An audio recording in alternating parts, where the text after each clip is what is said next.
Commissioners. My name is Robin Brookins. I still at Parkside, and I just want to go through this well, I don't want to go quick and not run out of time.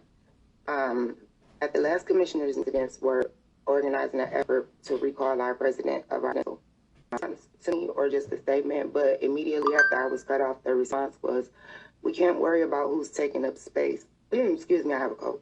We can't worry about who's taking up space. We have people running around the streets with guns. And I just wanted to give a bit of background. Resident Council organized a meeting last month where residents attended, and we were able to ask them questions about MOUs and bylaws, which were just a couple of things on their agenda list. But we were able to ask them the questions. And our president informed us that she had gotten rid of the bylaws, and that not only did she campaign for the resident council, she organized the resident council. And that when we asked her, like, when did she present us with the MOU, like it was stated in the bylaws, when were we presented with the MOU like you were supposed to? She informed us that we weren't presented with the MOU and it hadn't been done properly. She also told us the MOU that she did sign was canceled because it wasn't for us. This is what she informed the residents of. And after a question, she told me my voice and my opinion was too much just one time. And so my question to HC is,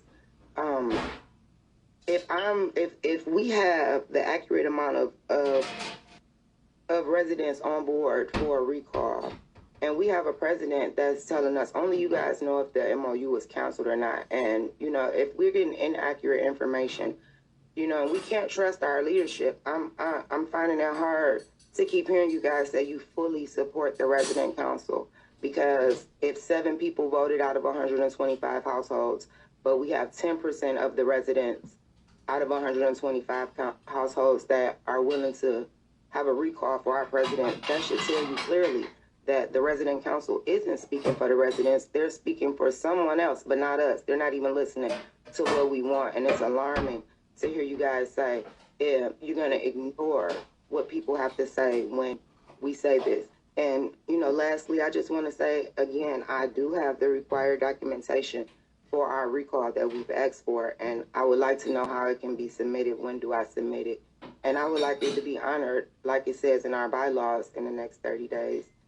Thank you. And lastly, with my last 10 seconds, I have seen a decline in the traffic outside and the violence, and I appreciate that, and thank you. And I wanted to just say that.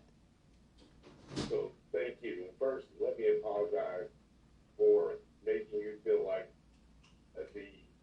whether the resident council was following procedures or not was not of importance. And so, certainly we want to understand every documentation and process associated with, particularly if they are performing in line with the bylaws, if there are complaints and those matters, and look forward to any documentation that you guys have, comments, and the like. So it's in terms of staff time, I had previously instructed staff to spend a significant amount of time attempting to negotiate specifically the lease agreement and that resolution between those two. And that was the thing that said, we did that for a month, and now we have to focus on the violence. We have to focus on the quality of it. And so, but we always look forward to hearing about any problems associated with the way that the resident council is performing or any of those things. And we will make sure you have understand who to submit it to. And so it wasn't that whether or not they are following their procedures properly is not important. I did want it in proportion to the amount of all the other problems on that site, but specifically the disagreement or giving one side or the other complete control of the community space, knowing that they're what looked like their goal was to then push the other out. That's what we were no longer going to spend significant time on. But if you have information, so where would anything go? So that would go to you, Ms. Denise? Yeah. We'll go to Denise. So Thanks. And thanks for calling in. Here's our understanding of the current state of affairs. So we were asked by members of the community to have an election according to the rules that HUD lays out for us. We conducted that election in January, and a board was impaneled. An MOU was prepared, it was drafted and signed. About 30 days ago, we received a letter from the commission, or rather from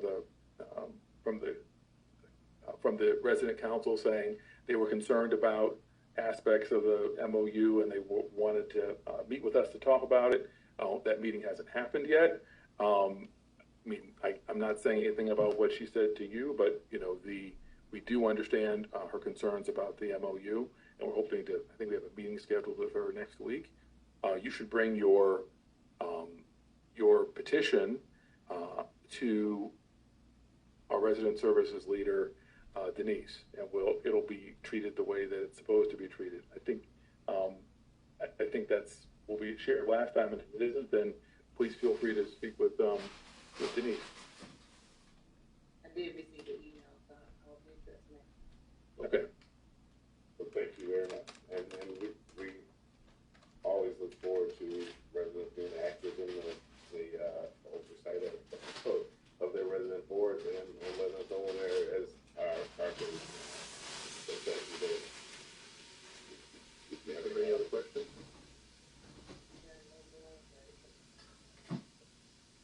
So do we get everyone in the room? So thank you so much, and thank you all for all the hard work and we can the great improvements. So I can't say here enough, so I'll just keep going. Are there any commissioners? Any commissioner comments?